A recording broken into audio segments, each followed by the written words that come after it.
too. Okay. I'm very excited for this.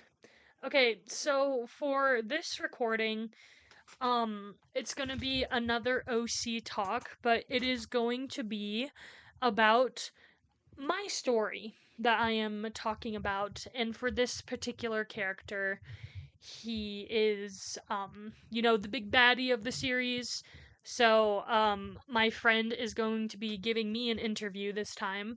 Hello. And, yep, there she is right there. Hello. I am here too now. And then we're just gonna, you know, I'm gonna talk from the heart, and see what happens. Sick. Hell yeah. So, I'm aware that this character is a very important piece of the puzzle. That is your book. Is there anything in particular that inspired you to work on that book?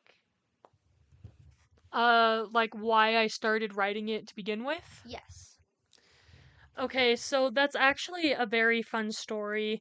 I actually used to be very terrible at writing as a kid.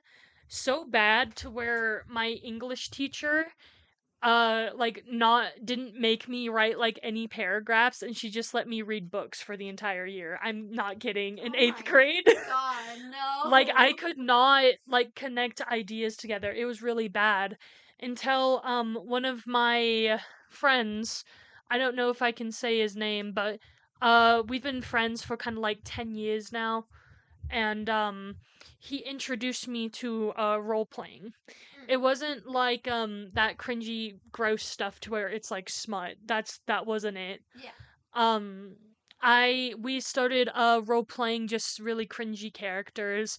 I know for a while he was he was role playing as a furry version of Underfell Sands. This is real, by the way. Oh my And my god. character was a fusion between Ink Sands and the puppet from FNAF.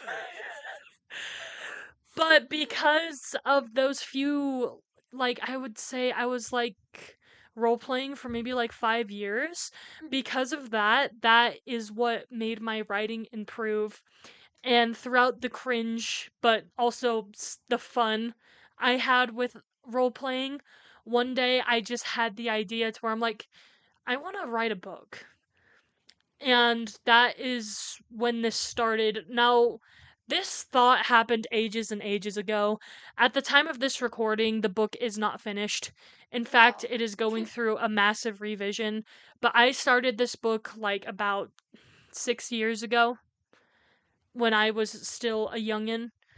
I think I remember being there for like the beginning stages of the book. I can't remember if it was the very beginning or if it was more towards the middle. I think you were mostly there at the beginning, I believe. Yes. Like when we went to youth group, we would talk about our stories and how they would evolve. I would talk about my book and she would talk about SCPs. So, Literally all we ever talked about. Nothing else. honestly, it still kind of hasn't changed. Fair point, fair point. So, what made you decide to make this character? What was the inspiration? All right. So, for this character, it's actually very interesting. So, a few years ago, I had like the entire rough draft of the first book done. I feel like this book will probably be at least 2 books long. I think. I need to take my own advice and make a outline so badly. But, We did that for um, my book, now it's time for yours. I know, Alright? I need to take my own advice.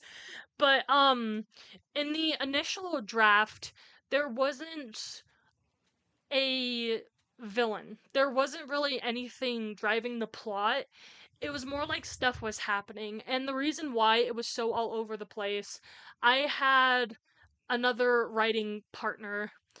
Um we're not friends anymore, cuz stuff happens. But we wrote that book, like a majority of that book. I would say literally like 50% of it together, and we only just wrote it for fun. It was a really fun pastime. I every teenager is depressed, okay? And writing that book is like the only thing I looked forward to every day. Who's to say we're not still depressed, though? Yeah. You know I'm right. You know But I'm right. um but yeah, when because it was such in a messy state and there wasn't really a plan, there wasn't a villain. Things were just happening, and I threw in things that I liked. And then when I looked back through the rough draft, I realized the villain was bad. And or lack of villain. Like there was more of just an antagonist and that's it. Because the thing is, with fiction, and I'm a person who doesn't watch a lot of movies because if they're bad, they're not worth my time to me. I know it's weird. I watch YouTube all the time. I can watch bad videos and be fine, but if I watch a bad movie, it's over. It makes me not want to watch movies. But the biggest thing that is so important to me is a compelling villain that actually matters in the story. Mm-hmm. So I looked back, like I really looked back and just thought about what is the theme of this book. And the big theme about this book is forgetting and the horrors that come with forgetting. And when I decided to develop this character, I had a fascination with the concept of dementia Mm. and just cognitive decline in general after discovering the album Everywhere at the End of Time by The Caretaker. And I listened to that a lot more than probably other people should. But I've probably listened through the whole album at this point like 12 times. I'm not kidding. And there's something so profoundly horrific about forgetting like that. It's scary, man. It It's is scary. it is very scary. And that is the big thing I wanted to do. I'm like the big baddie and the theme of this book is the horror of forgetting. All right. So, speaking of the forgetting, what were some of the other earlier concepts you had of this character? How much did it change? Oh my god. So this character changed a lot to where even in the first draft, he's not recognizable at all.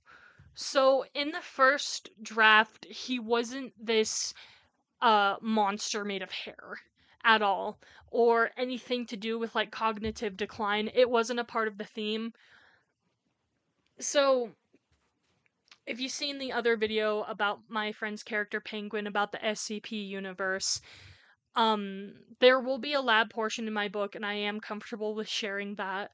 And it was inspired off of like the SCP universe, but I would say more anomalies are involved with the staff, if that makes Mm-hmm. sense. And at the beginning, the this character, the forgetting, was more of a brute character that had uh so how I would visualize him, I'm pretty sure I'm not going to draw him because it's not good. But there's actually a few details from this old design that I kept for this new one surprisingly. And that is this character kind of looked like a square, like he was built like a tank. He had gray skin and he had orange veins. I remember Huh. doing that, making the orange veins, but he also had long white hair. He had long white hair, and in this design, if I'm drawing at the part where I'm making his eyes, he had the I like to say the target in his eye. That's the one thing I wanted to keep was the target in his eye. That eye was bigger and the other one was smaller. Mm-hmm. And as you can see, that the hair part and the eyes I kept and developed, but he wasn't really that interwoven with the characters. He was literally just there to push him around, like just cringy early draft crap. Yes. No, I'm all too familiar with that. Mhm. But yeah, I think um that was the main uh difference. Like he not even the same character. They didn't have the same character traits. Yeah. Yeah, and you've obviously grown in terms of character design since then, and it's very impressive to have watched you developed that over the years. Oh, why, thank you. You're welcome. So you named this character the Forgetting as a throwaway title, but it slowly turned into the official name, and why is that? What made you decide on keeping that name? Alright, well, I think you gotta rephrase that question because you're the one who gave me the title of the Forgetting. I'm trying to say it for the audience here. I'm helping the fans. Well, technically, but I'm gonna give credit where credit is due. You're the one who gave out the name. So, in fact, me and my friend here, I was talking to her about this new redesign of this character, and I did not, um, gosh, sorry, I just lost my train of thought. Like, I literally, like, completely forgot what the question was. Can you repeat it, please? You named the character the Forgetting as a throwaway title. Why is that? Right. Okay. So the reason why that happened, it's because for the forgetting for this character, I feel like he didn't need to be given a name. In fact, technically he's not a he, it's just easier for me to say, but he's more of an it. Um and since it's I'm like, well, I don't want him to have like a stupid name like Jim, and I also don't want to give him a name that would be like super ancient and weird because I feel like it doesn't give it the mystery that this character deserves. So that is when my friend here coined the idea the forgetting. And I actually really liked it because that's what he is. He is the forgetting.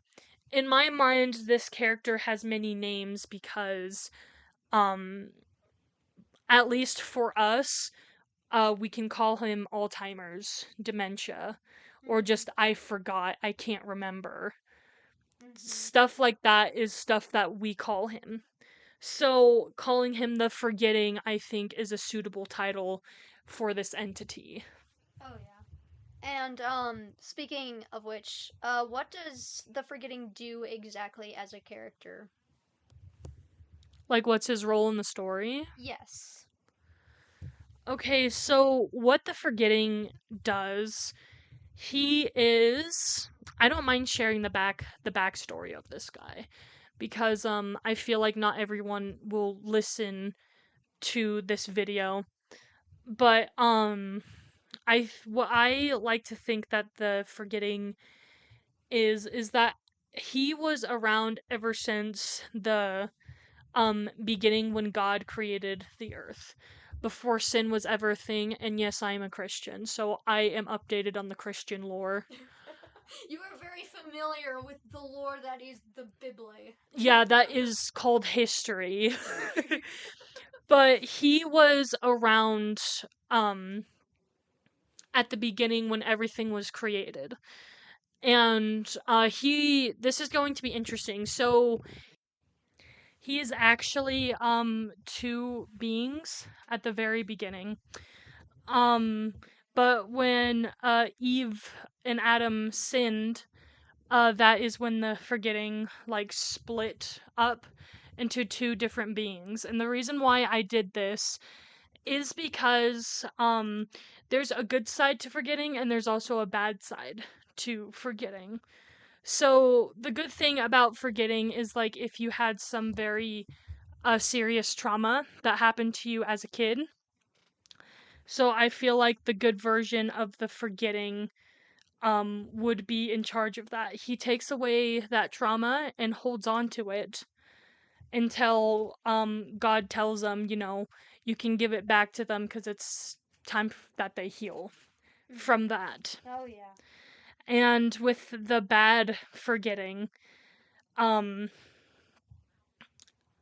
for this character it is a bit more different. So the bad version is that he takes good memories and leaves you nothing with the bad ones, and he does it for his own pleasure. You see, when he steals memories, he weaves it into a fine thread, and adds the thread onto his head for a collection of hair. So every strand of hair he has on his head are memories that he has stolen from like one specific person. So Mm. like they're all different lengths. Some are shorter than others, some are longer. But with the long hair, he that's like with people with Alzheimer's. Like he will take away entire lifetimes. Mm. And he does it for his own vanity. Uh he likes his hair. It's his pride and joy. Um and he likes watching people suffer. It's entertainment to him, and that's how that works. Gotcha. All right. So, is there anything about this character that you like the most? If so, why is that? Oh gosh. So one of the things I actually do like a lot about this character. So for this drawing, this is actually a teeny bit of a redo from an older version I've made of him. And something I do like about this character is gosh, it's kind of difficult. I think it's just his design and the concept alone I like. Um he's supposed to be the embodiment of what it's like to forget, mental and cognitive decline. Mm. So I wanted to try and put that into a character or an anomaly, a being that would make up those things. But I think my favorite thing I like about this guy, so in the drawing you can see he has two mouths technically. He has one that looks like a human mouth and the other one that's like on the bridge of his nose and stuff. So those two mouths, they have different names. So the false mouth is the one that looks like a human mouth, and his mask I like to think of as made of porcelain, but the lips are still flexible enough to talk. And he opens his true mouth when he is replaying a memory or is trying to be intimidating. And something I do like about this character is when he opens up his true mouth, he still can't talk with that mouth. He will still talk to you with his false mouth. Mm. Yeah. Definitely, probably one of my favorite character designs of, or at least for this character, that's one of the more striking points of it for sure. But, so is there anything you want to expand on about this particular character? Ow. I'm a little confused. What do you mean by that? Just what he's about, you know? What he does, which you already did kind of technically say, but that's the last question on my list, so I don't know if you want to expand a little more on that. Okay, so I guess just expanding a little bit more on the idea of this character is when me and my friend here were actually making the designs for this. Sorry, there's somebody in my house right now if you can hear my dogs going off in the other room. um the big thing I thought that was really captivating about this character was how much hair he is made up of. Mm, Me and my friend were talking about it, and I think we were just discussing like different phobias people have, right? yes, And then it wasn't it like, did we discuss like tryptophobia or whatever it's called? yeah, I think we were discussing like maybe old drawings we were doing and Yeah. also like analog horrors and what kind of fears they touch upon. And I was talking to, my friend and I was saying, I've never seen an analog horror that dove into the fear of hair. Mm, I can't remember for the life of me what that's called. I don't remember either. I'd have to look it up. You can go ahead and look it up real let quick. me let me check. but Go you ahead. can keep talking while I look it up if you want. No, no, no. Take your time. No, no. No, no, no. I see how it is. You're putting me on the spotlight now. I'm not putting you on the spot. I'm just waiting. No. Your fear of hair. That is trichophobia. Trichophobia. Okay. Gotcha. So, it's really close to tryptophobia. I knew it also started with a T. Tryptophobia. Okay. Is it trichophobia or Is hold it on? tritophobia? Trichophobia. It says there's two different ones, but we'll go with trichophobia because that's the most popular one. All right. But that is the biggest thing I wanted to do with this character. And as you can see with this drawing that I'm working on, he has two forms. One form is to where he's more, I guess, in a human form, to where his hair is very condensed. I like to think it becomes like very curly. And I kind of want to play on the motif that he has really pretty hair, and Hmm. he does, but the amount of hair he has, like, at least to me, it grosses me out on how much hair there is. And for his true form, I was thinking it would be an interesting idea if his whole body was just made up of hair. Even as you can see, like with the beast form, with like the many legs that are like made of hair. I'm gonna expand on this idea later, but I thought it would be interesting if the forgetting itself was really all it is its head, pretty much, Mm. without the hair. Without the hair, he's nothing. Literally. Real. He's just a head with a crystal ball. I love that visual of just a floating porcelain mask just kind of suspended in midair. Yeah. So that's the big thing I wanted to do for this. And me personally, I think I nailed like the ethereal feeling of this character well. For me, it was kind of difficult because I'm like, okay, I want to make this character at least like unnerving or creepy without it being like an analog horror with like the overdone stretched Yes. eyes and stuff. Mandela catalog stuff. Yeah, I wanted to avoid that because I do like Mandela catalog, but the thing is, it's becoming, at least for me, since I indulge in this genre quite a bit, it's kind of getting repetitive. Yes. So I wanted to do something to where, okay, he doesn't look like the scariest thing on the planet, um, but more of just an unnerving, sinister feel. Being. Yeah. Yes. No, I feel that. I feel that. Also, um, tell the viewers about that little chibi guy, the little dumpling that's at the top right corner. Oh my god. So, uh, we were working on this pretty late, as per usual. Me and my friend are both night owls.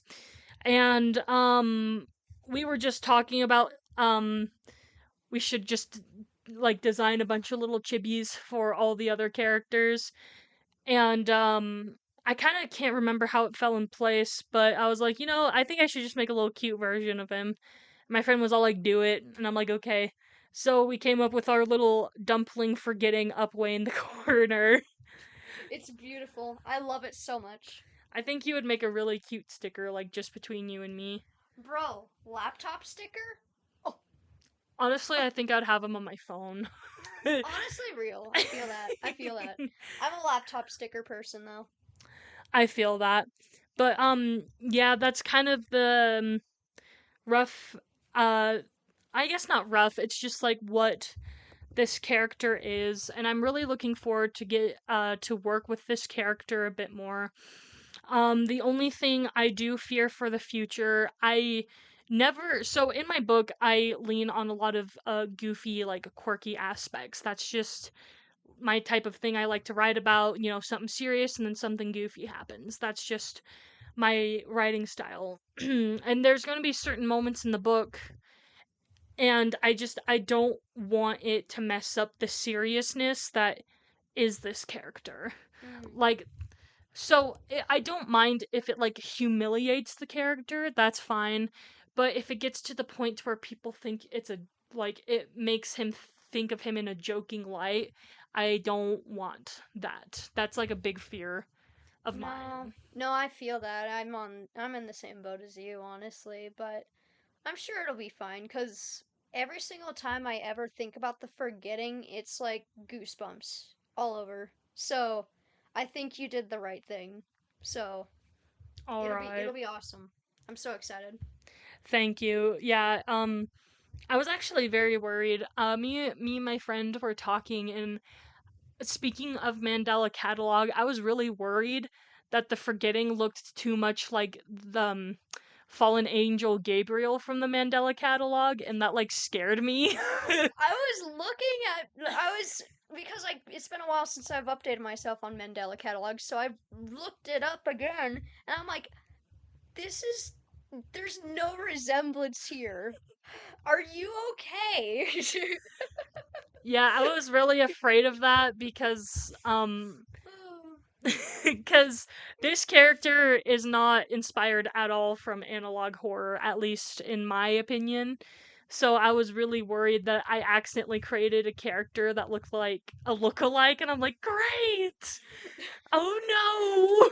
Average writing and artist experience ever. I mean, I've never had an original idea in my life. Are you kidding me? Neither have I. Yeah, so that's why I was really scared about this, because I'm like, oh, I'm afraid that someone already made this. Which, yeah, and also another fun fact. So if you see like the starry details in his hair, I actually got an inspiration from Inside Out with Riley's memory Mm. orbs.